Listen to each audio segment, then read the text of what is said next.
दूसरी चीज जो हम कर रहे हैं, उस बच्चे को हम क्या कह रहे हैं, तुम्हारे मार्क्स खराब आए, किससे कम आए, उससे कम आए। लगातार पूरे एजुकेशन सिस्टम में हम एक बच्चे को दूसरे बच्चे से लगातार कंपेयर करते चले जा रहे हैं। एक क्लास में एक बच्चा क्लास को टॉप करेगा, यही एक तरीका है। So there will be one topper in a class, और बाकी के सब लोग क्या करेंगे, एक बच्चे में सुपीरियरिटी कॉम्प्लेक्स आएगा, देखो मैं क्लास का टॉपर हूं, और बाकी सब बच्चों में एक इंफीरियरिटी कॉम्प्लेक्स आएगा।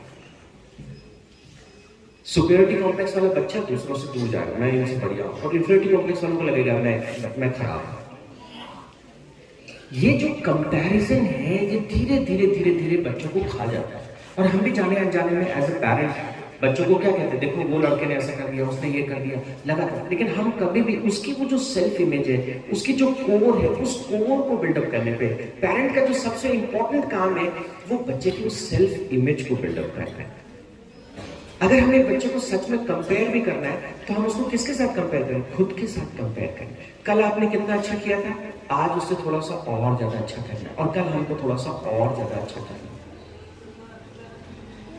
स्कूल के पूरे सिस्टम में आप थोड़ी सी चीजों को ध्यान से देखें तो ये बहुत अजीब है। बच्चे को हम चाहते हैं कि वो एकाग्रचित हो। यहां बच्चों ने मुझसे पूछा था ध्यान कैसे लगाएं,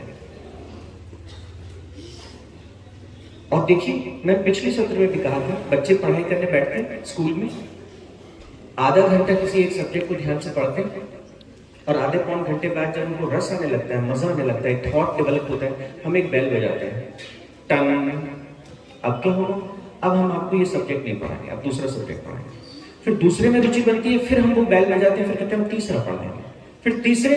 और आप देखिए किसी भी चीज में रुचि डेवलप होने में समय लगता है। ऐसे नहीं कि अचानक वो बच्चे का दिमाग एक कंप्यूटर फाइल बन फ्लिप करता है, उसको 10-15 मिनट लगता है, टीचर से कनेक्ट करता है, एक भावनात्मक संबंध डेवलप होता है, विषय में घुसना पड़ता है, सोचने की एक प्रक्रिया, तब उसको लगता है ये सब्जेक्ट तो बड़ा इंटरेस्टिंग है, मैथ में मजा आ रहा है। जैसे मजा आने लगा फिर 1 घंटे बजे टन, क्या हुआ कि नहीं अब नहीं पढ़ता। तो हमने सिस्टम इतना ऐसा डिजाइन किया है, क्यों आप बच्चे को एक सब्जेक्ट में मजा आ रहा है, उसको मैथ पढ़ने में, पूरे दिन मैथ क्यों नहीं पढ़ा सकते उसको, और उसको जो प्रॉब्लम आ रही है मैथमेटिक्स में पहले उसकी प्रॉब्लम सुन लो। लेकिन हमने सिस्टम ऐसा डिजाइन किया है, एक क्लास में 40 बच्चे बैठे, 50 बच्चे बैठे, अब उनको कहो बेटा तुम प्रश्न पूछो। चुप रह के ज्यादा सीखते हैं, प्रश्न पूछ के ज्यादा सीखते हैं। प्रश्न पूछ के, क्या हमने ऐसा सिस्टम बनाया कि हर बच्चा प्रश्न पूछ ले? कितनी बार डॉक्टर साहब प्रेरित कर रहे थे, सवाल पूछिए सवाल पूछिए, और एसपी साहब कितने प्यार से जवाब दे रहे थे, लेकिन प्रश्न पूछ क्यों नहीं रहे? क्योंकि जब वो नर्सरी में गया था तब उन्होंने कहा finger on the lips. Nursery में 1000 नहीं 1000 बार हमने उसको कहा finger on the lips, finger on the lips, और वो ऐसी फिंगर चिपकी कि आज तक वो लिप्स बंद है, हमसे पूछा ही नहीं जाता, हमारी हिम्मत ही नहीं होती। तो हमने बच्चों के सबकॉन्शियस को कैसे ट्रेन किया, उनके हमने कोर को कैसे डिजाइन किया, उनकी सेल्फ इमेज को हमने कैसे बनाया, हमने उनको बोलने की हिम्मत ही नहीं। और गलती से अगर 40-50 बच्चों की क्लास में एक प्रश्न बच्चा पूछ ले, टीचर उसे अप्रिशिएट करेगा, डिस्करेज करेगा? ऑप्शन है ना, अगर उसको शाबाशी दे दे, शाबाश बहुत बढ़िया सवाल पूछा, गुड गुड, अभी मैं बताता हूँ तुझे ये, और टीचर सिखाना चाहता है, मैं ये नहीं कह रहा हूँ टीचर गलत है, टीचर सिखाना चाहता है, सब सुन ये है तेरे सवाल का जवाब, 15 मिनट लगाया। दूसरा बच्चा कहेगा गुरुजी मुझे भी ये पूछना है, तीसरा कहेगा गुरुजी मुझे भी ये पूछना है। जैसे अनुसार कह रहे थे सारी, अब कितने कहां कहां कौन कौन से विषय के सवाल पूछने लगे। अब क्या होगा, फिर प्रिंसिपल सर कहेंगे सिलेबस कहां गया।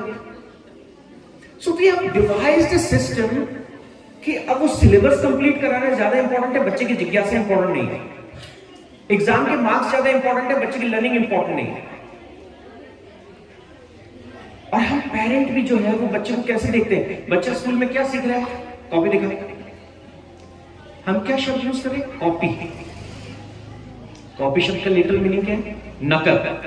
ये मेरी मैथ की कॉपी है, अच्छा मैथ की कॉपी। अक्सर पेरेंट एक दूसरे को फोन करते हैं, दूसरे पेरेंट को, बेटा वो देखना उसकी कॉपी लाना है, इसको कॉपी करने लिए। तो हम ये कॉपी कॉपी कर रहे हैं, क्यों कर रहे हैं ये कॉपी कॉपी? फिर हमने भाषा को चुना, हमारे सिस्टम ने भाषा को चुना कि हम बच्चों को इंग्लिश में पढ़ाएंगे। कोई बुरी बात नहीं है इंग्लिश में पढ़ाना, कोई भी ठीक है, ये एक इंटरनेशनल लैंग्वेज है, हमको इस भाषा में पढ़ाना चाहिए। लेकिन भाषा हमने सिखाई नहीं, बच्चे को भाषा आती नहीं। हम 12वीं क्लास तक सब इंग्लिश सिखा रहे हैं, हर साल भाषा सिखा रहे हैं, और उसी भाषा में बाकी सारे सब्जेक्ट भी पढ़ा रहे हैं। ऐसा क्यों नहीं हो सकता? अगर ये भाषा इतनी इंपॉर्टेंट है तो 4 साल 5 साल पहले भाषा ही सिखाएं।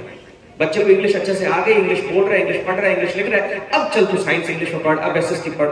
जो सिलेबस उसे करना है वो सारा सिलेबस हम इस तरह से क्यों नहीं कर सकते? एक बार मैंने भाषा सीख ली 4 साल लगा के, अब मैं एक बार साइंस सीख लेता हूँ 2 साल 3 साल लगा के, फिर मैं 2 साल लगा के मैथ सीख लेता हूँ। 10 तक आते आते जो मेरे से सीखना चाहिए था मैंने सब सीख लिया।